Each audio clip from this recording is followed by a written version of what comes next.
1 Corinthiens 13, du verset 4 jusqu'au début du verset 8.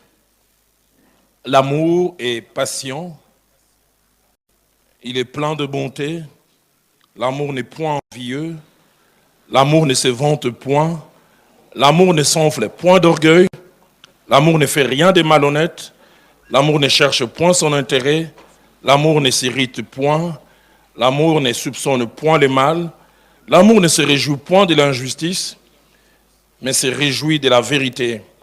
Il excuse tout, il croit tout, il espère tout, il supporte tout. Mais le début du verset 8 dit, il ne périt jamais. Le deuxième secret pour qu'un couple puisse durer, c'est l'amour vrai. L'amour vrai. Lorsque je parle de l'amour vrai, je voudrais parler de 4 choses. Premièrement, de l'amour d'origine divine. Quand nous lisons le Nouveau Testament, on utilise chaque fois le terme amour, mais il y a 3 mots grecs pour parler de l'amour. Il y a philéo, qui est l'amour que l'on peut ressentir pour un ami, un copain. Il y a éros, c'est cette attraction basée sur la chair, la vue. Et puis il y a agapao. Agapao, c'est le genre d'amour que seul Dieu a, mais qu'il peut nous donner, nous en tant qu'enfants de Dieu. Et quand nous parlons d'amour d'origine divine, c'est plus qu'un sentiment, c'est plus qu'une émotion, c'est un choix, une décision, un engagement qui implique la volonté. J'ai jamais oublié cette phrase que le pasteur Vernon me disait un jour au bureau. Il me dit, Roland, dans la vie de couple, il y aura des jours où l'amour va couler de soi, mais il y a des jours où aimer voudra dire vouloir aimer. Dissocier l'élément volonté de l'amour, le vrai, c'est l'appauvrir. Je fais le choix de l'aimer.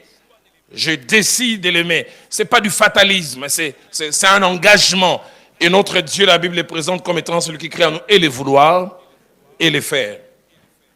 Deuxième des choses, quand nous parlons de l'amour vrai, nous voulons exclure les coups de foudre. Un coup de foudre, qui a un sentiment passager. Et la plupart des fois, il repart aussi vite qu'il est venu.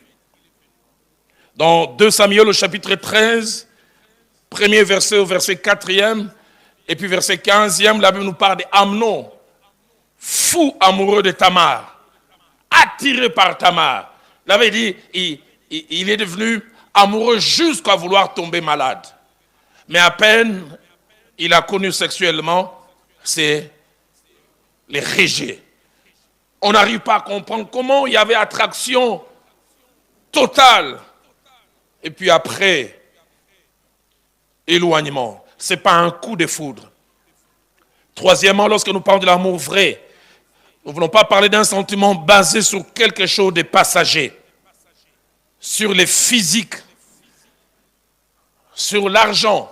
Je ne dis pas que les physiques ne comptent pas, mais n'avoir que le physique. Parce que le physique, il est passager. Je l'aime à cause de sa poitrine bien debout. Mais après 4 maternités, cette poitrine debout va passer, ça va laisser la place à autre chose. Viviane m'a aimé avec les cheveux. Et puis j'ai connu une érosion que les bambous ne peuvent pas arrêter. Aujourd'hui, le peigne est devenu un mot vain pour moi. Passager. Tu as connu une jeune fille svelte. Mais voilà, avec le temps, elle deviendra ronde, malgré les exercices. Il avait l'argent, il n'a plus l'argent. Comme cette jeune fille me disait, pasteur, je suis amoureux de mon fiancé, mais de son portefeuille aussi. J'aime mon fiancé. La position, il fait partie de telles familles. Les familles qui étaient en vogue avant 97 ne le sont plus. Aujourd'hui, c'est d'autres familles. Si tu l'as aimé parce qu'il était Moanaya comme monsieur quiconque. La fille de devient la fille de quiconque. Quatrième chose, lorsque nous parlons d'un amour vrai, c'est un sentiment qui peut subir des chocs, mais qui peut résister. subir des chocs, mais résister à cause de sa profondeur, à cause de son enracinement. Et dans 1 Corinthiens, que nous avons lu, chapitre 13, au verset 8, l'apôtre Paul fait cette déclaration solennelle. Il dit, l'amour ne périt jamais. Les vrais amours, agapéo, ne périt jamais. Il peut être aux soins intensifs, mais il finit par s'en sortir. Il peut être très malade, secoué. Il finit par se relever. La version Tob dit, il ne disparaît jamais. La version Parole de vie dit, il ne succombe jamais. C'est pas qu'il ne subit pas des coups, il peut le subir, mais il ne succombe jamais. La version Alfred Cohen dit, il n'aura pas de fin. Cantique des Cantiques, chapitre 8, au verset 7, dit, les grandes eaux ne peuvent éteindre l'amour. Il dit, même les fleuves ne peuvent les submerger. L'amour, le vrai, ne peut être cassé, ne peut être détruit. Et dans Corinthiens 13, verset 4 au verset 7, Paul résume cet amour en 15 choses, dont 8 qu'elle ne peut faire ou être, mais 7 autres choses attachées à sa nature. Parmi les 7 choses attachées à l'amour, les vrais qui ne périt pas. Si vous voulez avoir un couple qui dure, la Bible dit l'amour, il est patient. La patience est accepter les côtés négatifs de l'autre. Et j'insiste, c'est pas du fatalisme. Je l'accepte tel qu'elle est. Mon pasteur me disait quand je voulais me marier, il y a des choses dans l'autre qui ne partiront jamais malgré tes prières et tes jeûnes. C'est à toi de dire, je m'adapte à elle. Je l'accepte. Si ton bonheur est attaché au fait que ses défauts disparaissent, au la mingi. Et le comble, c'est que tu vas changer, tu trouveras une autre femme qui n'aura pas ses défauts, mais qui aura un autre défaut. J'ai connu un homme divorcé après 12 ans. Un jour, il me vient me voir au bureau, il dit, papa, moi, je suis dans un endroit où qui toko. Je suis regretté, Wasso, papa. Et Wasso, pesi un bon, le 20, à tout ça yoté. Ti le 20 et ozo, ya maman, gestion. Mais papa, Miss Congo, oh! Au PC Mongo le 20, le 28 kara, au PC cours économie. Tout est fini, hein? Ah bien, Iwaso Nangaye. Atazarada Malouba Mabé, mais gestion de passion. Deuxièmement, il est plein de bonté. Troisièmement, il se réjouit de la vérité. Et quatrièmement, cet amour qui dure, la Bible dit, il excuse tout. Il comprend. Non, il a haussé les tons parce que Moïse m'a cassé. Il a parlé, il excuse, il croit tout, il supporte tout. Et deuxièmement, on dit, il n'est point envieux. Il ne se vante point. Cet amour qui dure ne se vante point. Il ne s'enfle point d'orgueil. Il ne fait rien de malhonnête. Il ne cherche point son intérêt. Il ne s'irrite point. Quand on dit on ne s'irrite point, ce n'est pas qu'il ne s'efface jamais. La vraie version veut dire il ne s'irrite pas pour rien. Des fois, il y a des irritations que l'on peut éviter. On transforme des fois des grains de sable en montagne d'Himalaya. Je retrouve un couple un jour, ils viennent au bureau. Pasteur, ça ne va pas, il faut régler ces problèmes. Et plus tard, quand ils ont eu à parler, j'ai compris, c'est un problème de background intellectuel. L'homme a fait des études en polytechnique. Et il aime l'ordre. Il aime que tout soit bien fait. Il dit, pasteur, moi, ce qui me dérange, c'est la manière dont il utilise la pâte dentifrice. Il dit, quand vous voyez les tubes des dents de pâte dentifrice, il dit, c'est comme des chenilles. Moi, c'est dans la fini, on les a fini ça libre. Il dit, hein, utilité marginale. Il faut bandir qu'on tinde dans souka, bozo mata, tibo silisi. Je dis, frère, c'est vrai, mais c'est la même quantité, même quand c'est une chenille. Un petit problème. On en fait une montagne. Il ne s'irrite point. Il ne soupçonne point le mal.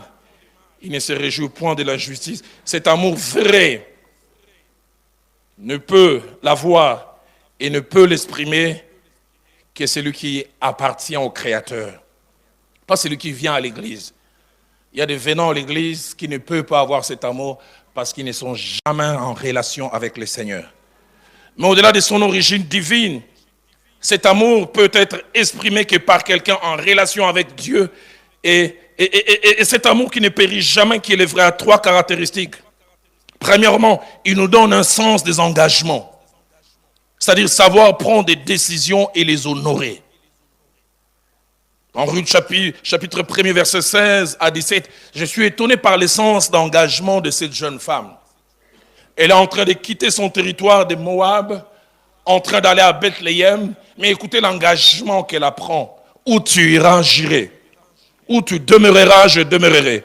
Ton peuple sera mon peuple et ton Dieu sera mon Dieu. Que Dieu mettrait dans toute sa rigueur si autre chose. Mais elle s'engage. Donne-nous des gens qui s'engagent. Des jeunes gens aussi, quand on veut les bénir ici, non, non, c'était accepte. Oui, je m'engage, malembe. Oh, toi, en église. Je m'engage. Cet amour vrai nous donne un sens des engagements. Où sont les gens qui prennent l'engagement et qui vont jusqu'au bout? Deuxièmement, cet amour qui est vrai, il est tolérant. Il admet et accepte que l'autre peut avoir des manières de penser, des manières de faire, des manières d'agir différentes de ma façon à moi. Pas d'intransigeance. Si vous voulez avoir un mariage qui dure, ne soyez pas des talibans spirituels. Tout le monde doit se convertir à ma façon de penser. Être tolérant. Être tolérant. Je vais faire sortir quelques vieilles casseroles. On était fiancés, mais je ne me rendais pas compte. On s'est mariés. Dimanche, on est allé au culte et puis on rentre. Et juste quand on voulait prendre les petits déjeuners, je vois mon épouse prendre les pains amenés vers l'été. Viviane Osanine. Oh, Ngaliaka boy, na bien.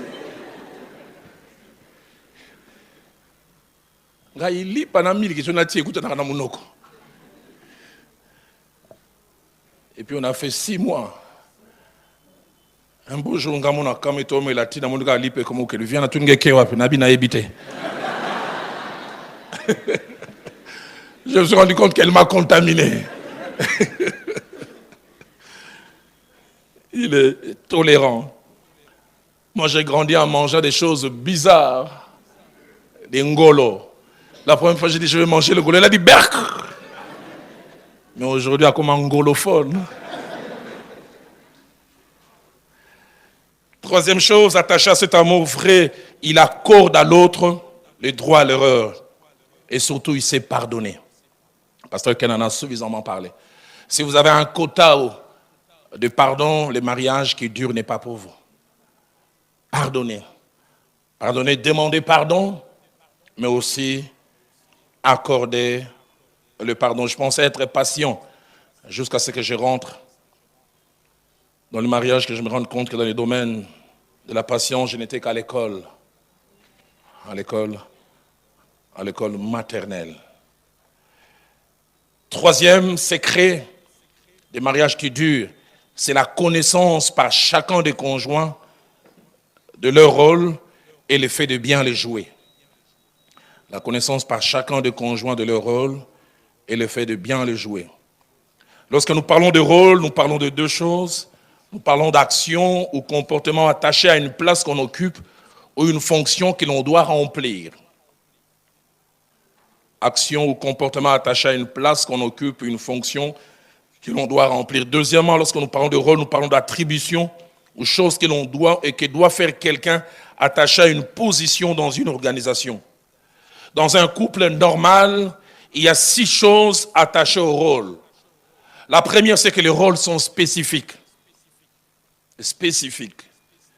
Deuxièmement, les rôles, sauf car rares, ils ne sont pas interchangeables. Chacun reste dans ses plates-bandes. Troisièmement, les connaître ne suffit pas. Il faut les jouer et bien les jouer. Il ne suffit pas de les connaître. Il faut les jouer et bien les jouer. Ne dis pas simplement quand tu es homme, mais joue aussi le rôle de l'homme au bon moment. Pas comme cet homme, il dort à 2 heures du matin, il attend un bruit bizarre, il dit « Maman Nabanda, kene kotala ?» Est-ce que c'est à Maman Nabanda d'aller?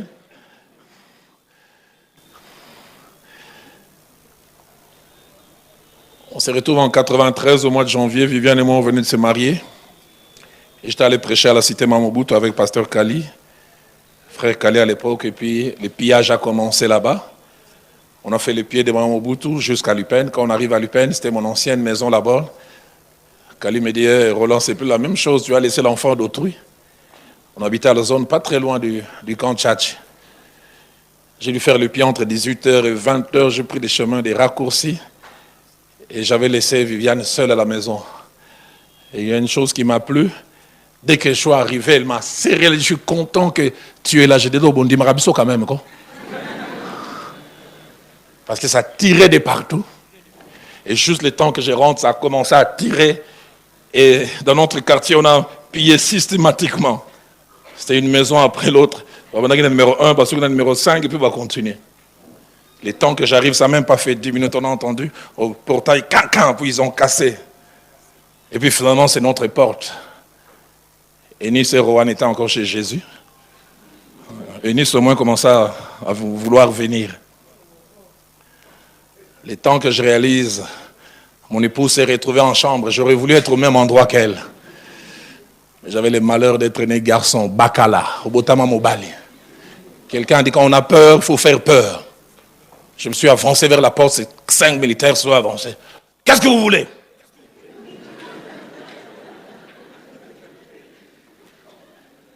J'ai jeté un coup d'œil, Madame Dalo était là dehors et quasiment très loin. Et puis, je parle avec eux 2-3 minutes, je pense qu'ils ont pris 1 ou 2 choses. Puis ils sont partis. Quand je suis rentré, elle a dit, tu es courageux. Je dis, mais qu'est-ce que tu penses? Mais vous savez, la meilleure, les 20 minutes qui ont suivi, je suis allé aux toilettes 7 fois pour faire pipi. Le métabolisme. La fausse assurance dans l'extérieur a laissé la place. Roland cœur, puis quel sous-sous. J'ai jamais oublié, on est resté 20-25 minutes, Viviane peut se rappeler. On était dans une grande parcelle et puis le propriétaire avait mis ses jeunes cousins qui habitaient avec nous. Il y avait un garçon là, on l'appelait Goliath, Talengambe. On a dit non, Viviane, tu nous couches ensemble dans Bango. Au lieu que nous on soit, ils s'est mis ensemble. À un moment, ça a tiré, on a entendu ce match. Viviane a cité le nom du garçon à Soubi, j'ai dit chut. Quelqu'un a dit Liwoyo Kangona Sango. Liwoyo soit en Menkao, mais tombé en panne. Liwoyo comme lui.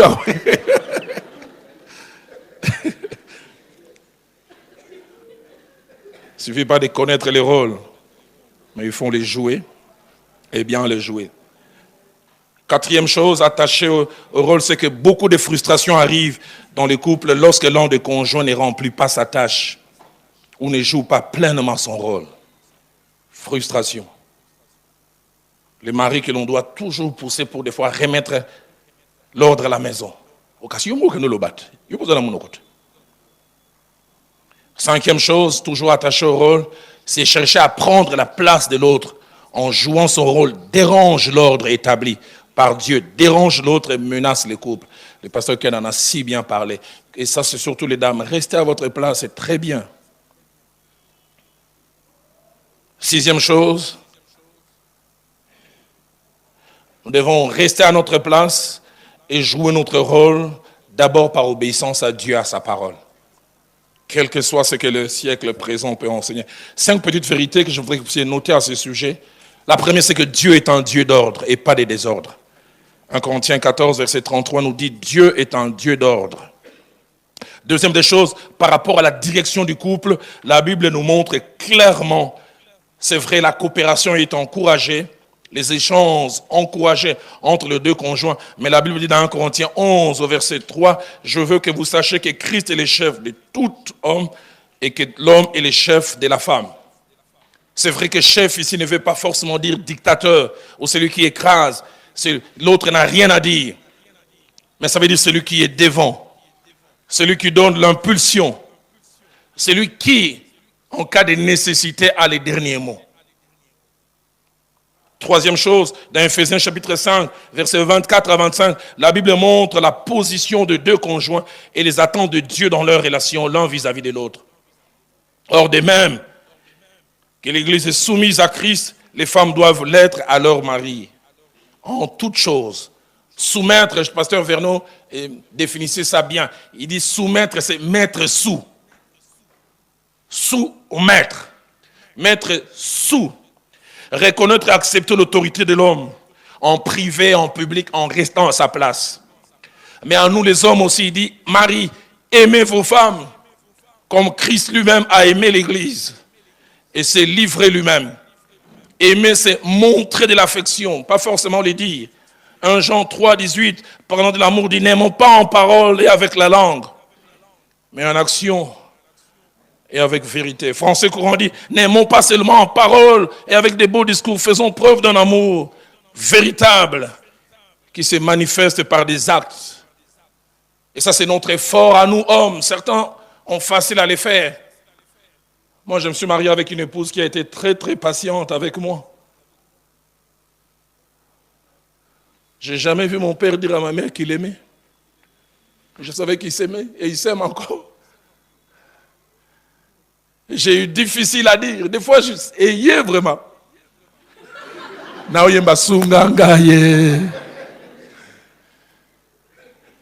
Younis est allé étudier en Amérique du Nord. Je la visite la première fois avec le pasteur Guy. Il me dit, papa, tu sais quoi? Mes amis ici, quand les parents viennent pour un rire, ils disent, I love you, I love you. J'ai dit, Younis, na lovarayo, mais pour bima. Papa Henri ne m'a jamais dit qu'il m'aimait. On a 28 ans, n'a aucun côté. Jamais oublié mes parents, les jours où ils ont fêté leurs 50 ans. On avait une réunion de préparation. Et puis mon père a dit, ne touchez pas à ma chérie. Maman, Benini, chérie. Ah, chérie, il y a 22 heures, tous les là, on bande à 6 heures. Papa a dit, mais au moins, y est.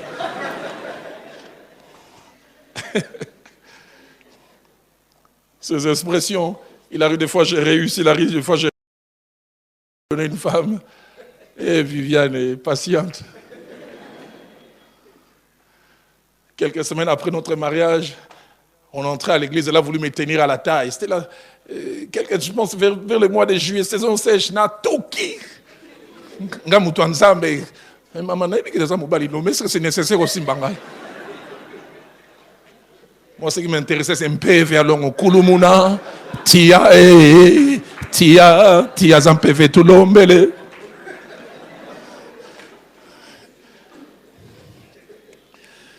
Elle se souvient toujours d'un des incidents. Elle n'était jamais en pagne. La première fois, on était fiancés. Elle est en pagne, mais elle traverse la parcelle de la bonne. Compliment par-ci, compliment par-là. Elle arrive devant moi. Et puis elle me dit, quand Viviane est fâchée, après moi, on a sa main. T'as pas vu ça? J'ai dit, oui, j'ai vu. Comment tu as trouvé? J'ai dit, oui, c'est beau. Est-ce qu'il fallait que je demande?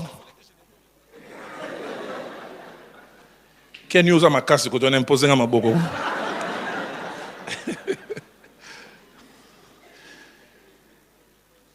Soumission et amour sont liés. Une femme aimée a facile à se soumettre.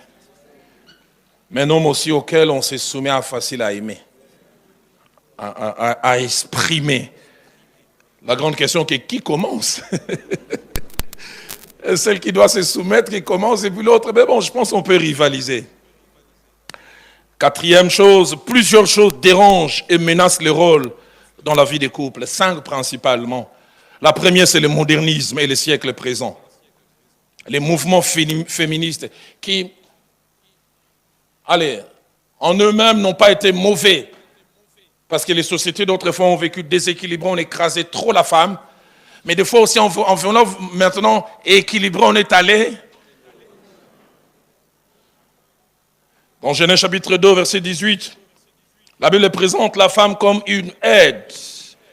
Il n'est pas bon que l'homme soit seul, je le ferai une aide semblable. Dans la pensée de Dieu, la femme dirige à côté de son homme, avec son homme, pas au-dessus. C'est pourquoi ne laissons pas le modernisme nous prendre. Non, sur 7 jours, il y a semaine, 3 jours, on se la bassani, il peut 3. 7e jour, ensemble, papa, qu'on s'en a daté, hein?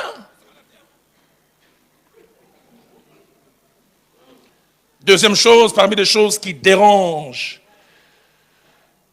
et menacent le rôle dans la vie du couple, c'est la personnalité de la femme ou de l'homme. Pasteur Ken en a touché un peu. Une femme qui a tendance à vouloir naturellement prendre les devants. Est née dans sa famille. Elle a grandi avec 7 garçons, fille unique, Mona Liboso. Donc pour exister, elle a dû faire les durs. Elle a fait les durs comme ça, 24 ans. C'est pas étonnant que quand elle arrive dans le mariage, c'est cette seconde nature.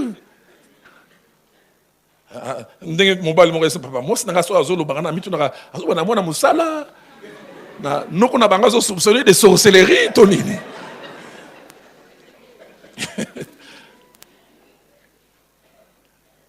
Mais il arrive aussi, les hommes n'arrivent pas à jouer leur rôle parce que ce sont des hommes timides, très réservés, introvertis. J'ai connu un frère presque féminin, ses frères l'appelaient Margot. C'était un homme, mais il avait Margot. C'est comme Margot à Bali. Frère Margot. Donc sa personnalité, elle est tellement renfermée que la femme ne peut que prendre les devants. Margot guérie. J'entends une fille, papa, wanangai, wanayewana. Benga memelangai na suka. Troisième chose, parmi les choses qui dérangent les rôles, c'est les problèmes économiques. Un homme qui ne travaille pas, ou qui ne travaille plus, qui n'est plus le pourvoyeur principal, c'est un homme psychologiquement dérangé. J'ai vu dans des couples comme ça, en temps normal, la femme aurait pu faire cette remarque, ça passerait, mais parce qu'il ne travaille pas, comme pour un salade. Et pourtant, ce n'est pas un mépris. C'est pour cela qu'il est bon que chacun puisse jouer pleinement son rôle. Quatrièmement, hommes et femmes qui travaillent, mais surtout lorsque la femme a plus de responsabilités et de revenus. Je me demande comment Déborah faisait, elle qui était juge et prophétesse, comment Hulda dans la Bible faisait. Pour l'une, la Bible dit que son mari était portier. Aujourd'hui, nous avons des cas, des figures. Il y a des mariages traditionnels où l'homme travaille et la femme s'occupe des tâches ménagères. La plupart des fois, il n'y a pas trop de problèmes. Puis il y a des couples modernes. Couples modernes, allez, schéma numéro 1. L'homme et la femme travaillent. Mais l'homme est le pourvoyeur principal. Des fois, il peut ignorer les revenus de la femme. Couple moderne, scénario 2. L'homme et la femme travaillent, mais la femme gagne plus, amène plus. Et combien de fois cela peut déranger dans les comportements, dans le langage. Cinquième et dernière chose, par rapport au rôle, c'est qu'il est bon que quels que soient les changements que la société subit ou nous fait subir, que nous puissions nous souvenir toujours que nous avons l'image du commencement. J'aime quand dans Matthieu chapitre 19 au verset 8, Jésus dit « Au commencement, il n'en était pas ainsi ». Quels que soient les changements que la société actuelle peut nous apporter, souvenons-nous du commencement. Dernière chose, dernier secret, pour nous aider à avoir des mariages qui durent, c'est la capacité à bien résoudre les conflits conjugaux. La capacité à bien résoudre les conflits conjugaux. 4 choses à noter lorsque nous parlons des conflits. Nous parlons du fait de s'opposer et de se cogner d'idées, de points de vue. Deuxièmement, lorsque nous parlons des conflits, nous parlons d'opposition et divergence sur des points de vue, sur des sujets. Troisièmement, lorsque nous parlons des conflits, nous voulons parler des faits d'entrée en contradiction sur un droit, sur une attribution ou sur une compétence. Quatrièmement, lorsque nous voulons parler des conflits, nous voulons parler du fait de ne pas voir ou juger les choses de la même manière. Notez ces quelques vérités, il y en a une bonne dizaine et puis je vais finir concernant les couples et les conflits conjugaux. La première vérité, c'est que tous les couples ont des conflits. Il n'y a jamais de couple sans conflit. Tous les couples. Tous. Si d'aventure vous êtes ici, vous n'avez jamais de conflit, ne partez pas rapidement. Imposez-moi les mains avant que je ne puisse quitter comme ça, j'aurai les dons que vous avez. Deuxièmement, en eux-mêmes, les conflits dans un couple ne sont pas des choses anormales. Elles deviennent plutôt anormales par rapport à la répétition. En eux-mêmes, les conflits ne sont pas des choses anormales. Le frère Jacques-André Vernon nous enseignant sur le conflit conjugal, il dira ceci. Il dit, si dans un couple, les deux conjoints sont d'accord sur tout et tout le temps, c'est qu'il y a un qui ne s'exprime pas. Il dit, si dans un couple, les deux conjoints sont d'accord sur tout et tout le temps, c'est qu'il y a un qui ne s'exprime pas. Alors on se réveille le matin. J'ai dit, Viviane, amour, l'auto, Tolia Lipa, il y a Chantilly. Hein? Ah oui, Roland, j'aime. Puis on a changé l'habitude. Ah, on a kanga journée kala. Et puis on s'est rappelé dans un mois, on a cité. Est-ce que tu as foutu? Qu'est-ce que tu as foutu? Bah, lipo et ratawana. Sur l'IP, ça a 50, on va dire 10. Donc, si on a 50, on a 8. Si on a maman, on est bien. Maman, il y a Basile, foutu, pour éviter. Non, non, il y a foutu. Viviane Tolia foutu? Oui. Si elle accepte, c'est qu'à un moment, l'un ne s'exprime pas. Mais si vous deux vous exprimez, est-ce qu'on peut manger le pain chantilly? Oui. Quand la journée... Au moins Bekatef. Troisième vérité, c'est qu'il y a des conflits normaux à un moment et des conflits anormaux à un autre moment. Il y a des choses avec les tons normalement doivent être. Parce qu'on a appris à se connaître l'un et l'autre, on a appris à anticiper. Non, Roland n'aime pas qu'on lui fasse des remarques en public. Non, Viviane n'aime pas qu'on lui fasse la remarque. Et il y a des choses qui sont normales à un moment, anormales après. Quatrième vérité, c'est qu'il y a deux sortes de conflits en termes de sources. Il y a des conflits dus aux deux conjoints, dus à leur caractère, à leur tempérament, à leur goût, à leurs préférences. Mais il y a aussi des conflits dus à l'extérieur. C'est l'extérieur qui cause conflit. Abraham et Sarai se sont retrouvés dans un conflit, non pas parce qu'ils avaient un problème, mais à cause d'Ismaël. Ismaël qui s'est mis à rire, et puis voilà, deux points de vue différents. Cinquième vérité, les conflits ont des degrés. Il y a des conflits mineurs, mais il y a aussi des conflits qui mettent cette cravate rouge pour que ça soit harmonieux avec ce que j'ai porté, mais il estime qu'on est en retard, aucun des gaga. Conflit, mais mineur. Mais conflit majeur, il m'a menti. On lui a payé $100, il m'a dit qu'on lui a donné 50. Cravate, pas accepter, c'est aussi un conflit mineur. Mais une chose aussi, les conflits mineurs résolus peuvent devenir des conflits majeurs. La chose, c'est que les problèmes avec les conflits n'est pas toujours leur présence, mais leur gestion. Comment on les gère? Comment nous gérons nos conflits? Certains les affrontent, d'autres les vont se résoudre par eux-mêmes. Septième vérité, c'est que ce qui peut être la cause du conflit d'un couple ou un autre. Ce qui peut causer un conflit dans un couple n'est pas être la cause du conflit dans un couple B. Je suis un jour, un couple vient me voir, les frères tendus. Ils regardent au ciel comme Mosé Kabila dans Otenika. La femme me dit, pasteur, Nekonabinoyo, a ça possédé ton ligne. J'ai dit, maman, pasteur, allez mbakate, allez nyoro mikolo nyoso. 7 jours à se paix maté. Yoga frère, bamsou bazo lukango. Yozo swango zo négligé.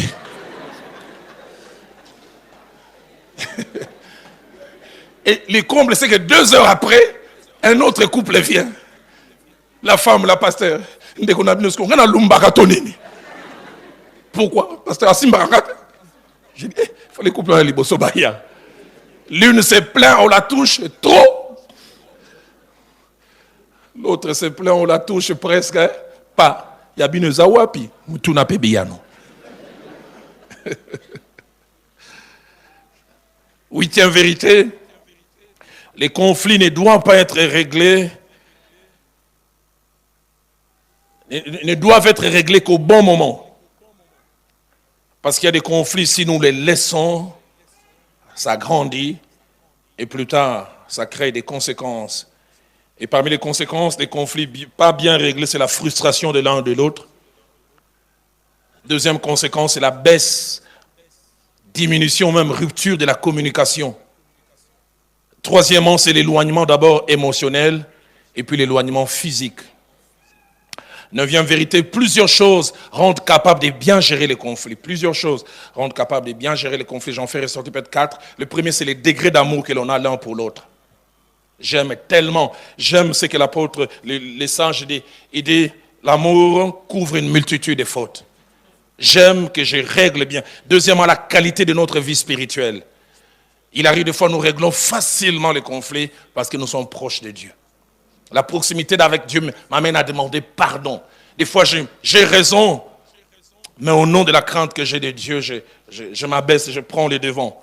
Troisièmement, les modèles auxquels on a été exposés. On a eu des modèles et on s'est dit, je veux faire ça.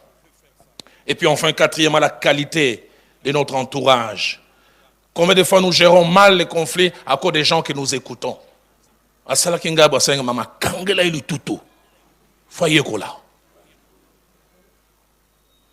Qui tu écoutes? Dixième, je vais quasiment vers la fin. Les principes en matière de résolution des conflits est double. La règle, c'est que les couples doivent résoudre les conflits à l'intérieur, entre nous deux, toi et moi. Mais l'exception, c'est des fois il faut chercher l'aide à l'extérieur. J'insiste, la règle c'est à l'intérieur, mais l'exception c'est chercher l'aide à l'extérieur. Et puisque je parle de l'extérieur, j'aimerais insister. Jeunes gens qui aspirent au mariage, qu'il y ait des jeunes gens aujourd'hui qui cherchent des parrains économiques. Non pas des gens qui ont une vie de couple solide, qui peuvent vous accompagner, être vos conseillers à Salarawapi. À cause de ce qu'il va vous donner. J'en parlais à la dernière réunion de couple. Un jeune homme marié depuis 5 ans. Il m'a dit, pasteur, j'ai dit, vous avez tel problème, pourquoi vous n'allez pas chez vos parents? Il dit, pasteur, comment va parrain Nabiso? Ngamo na parrain Nabiso. Vous visitez 10 fois, 9 fois, vous n'avez pas parrain calme. T'es petit! Un parrain Bible, l'obité! Il n'a comment parrainer Nabiso. Lui, il a parrainé économiquement. Mais moi, maintenant, je l'aide par rapport à la vie des couples. Choisissez des bons parrains qui peuvent vous accompagner par la prière, par l'exemple et par tout ce qu'ils peuvent vous apporter. Je peux en parler librement. Mon épouse et moi, dans notre marche, on a eu, je pense, 2 grandes crises. Une grande crise à Nairobi. Et ça n'arrivait pas parce que c'est l'une de nos profs, Madame Bonines, qui a dû nous faire asseoir. Parce qu'il arrive des fois, chacun tire les draps de son côté et personne ne reconnaît son tort. Je n'ai jamais oublié cette femme. Nous a écouté, elle m'appréciait beaucoup, elle m'aimait. Elle m'a dit, révérend Dallo, là tu as eu tort. Sur 10 choses, je pense, 9 viennent de toi. Et quand elle parlait comme ça, j'ai dit, maman, il fallait tout y avoir. Deuxièmement, il peut s'en souvenir, peut-être lui, il a oublié. Pasteur Honoré Kenabant, tu te souviens, je pense en 2004, dans notre petit garage, on s'est cogné les têtes à un ami, à un frère, pour que je joue un rôle spirituel. Mais je n'ai jamais oublié ces jours-là, on est assis, il m'a écouté, il a écouté Viviane, et je voyais comment il cherchait les mots pour dire, pasteur, en tout cas, aux anatora. Et des fois, c'est bon d'avoir quelqu'un qui peut, sans partir, prédire, tu as tort, et demande pardon. Mais je dis ça, c'est l'exception. La règle, c'est que vous pouvez toujours trouver des solutions ensemble. 11e, la volonté joue un très grand rôle dans la résolution des conflits. Pour résoudre les conflits, il faut avoir la volonté. La volonté de s'asseoir, la volonté de s'écouter l'un et l'autre. J'aime beaucoup les textes de Actes 11, 1 à 3 et puis verset 18. Conflit entre Pierre et les autres apôtres. Pourquoi il a eu cette vision de cette nappe qui descendait, on lui disait tue et mange. Et sa théologie a changé. Et la Bible dit quand Pierre revint, ceux qui étaient restés à Jérusalem lui firent des reproches. Tu es entré chez les incirconcis et tu as mangé avec. J'aime beaucoup le verset 3 et 4, il dit Pierre s'est mis à leur exposer d'une manière suivie ce qui s'était passé. Qu'est-ce que cela veut dire? Ils lui ont accordé le temps de s'exprimer. Exprime-toi. N'hésitez jamais à avoir des conférences nationales, même à 0 heure. Réveille-toi, je verrai qu'on parle.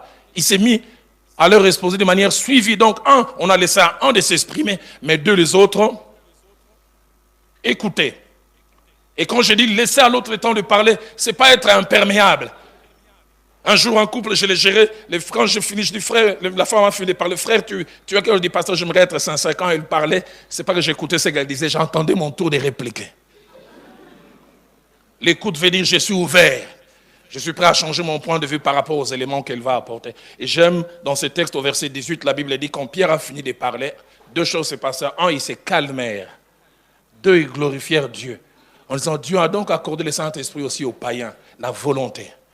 Combien c'est très, très important. 12e, et avant-dernière chose, les conflits, surtout lorsqu'il a été fort, est souvent comme une maladie. C'est-à-dire, bien qu'il est résolu, mais le retour à la normale va nécessiter comme une convalescence, une transition. Une transition durant laquelle les deux conjoints ont chacun un rôle à jouer.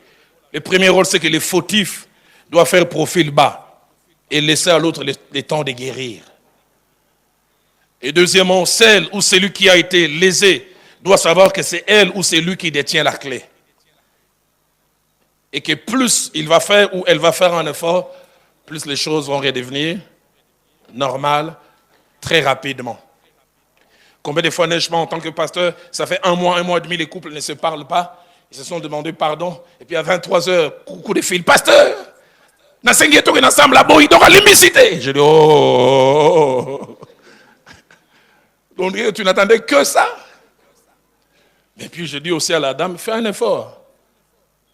Sinon tu risques de les retrouver dans toute autre chose. Et puis dernière des choses, je termine par là, en rapport avec les conflits et leur résolution, il y a deux options. La première est l'idéal. La deuxième, ce n'est pas l'idéal. L'idéal par rapport au conflit, c'est la prévention. C'est-à-dire, si possible, les éviter. Si possible, les éviter. Ou éviter qu'ils n'atteignent un degré élevé. Combien la sagesse peut nous rendre capables de dire, non, il a parlé comme ça, si j'ose aussi les tons, ça va nous amener à ça. Je ne réponds pas. Je vais faire un petit tour. Prévention. Mais deuxièmement, c'est la résolution. La résolution, c'est le conflit existe déjà et il faut les résoudre. Et comme je le disais, la prévention est la meilleure option. Mais il n'est possible que si on utilise un atout important qui est la sagesse. La sagesse. La sagesse, vous et moi, nous en avons grandement besoin. L'apôtre, les prophètes, plutôt les sages disent dans Proverbe 14, verset 1, la femme sage bâtit sa propre maison, mais la femme insensée la renverse de ses propres mains. 1 Pierre chapitre 3, verset 7 dit, Marie, montrez à votre tour de la sagesse dans vos rapports avec vos femmes. Et là, il dit enfin que vos prières ne puissent pas connaître un obstacle. Proverbe 14, verset 16 dit, les sages a de la retenue et se détournent du mal. Proverbe 16, verset 23 dit, celui qui est sage de cœur manifeste la sagesse par la bouche. Proverbe 29, verset 11, l'insensé met dehors toute sa passion, mais les sages le contiennent. J'aimerais nous inviter à nous lever, s'il vous plaît. Et je voudrais inviter ici trois générations de mariés. Je ne sais pas si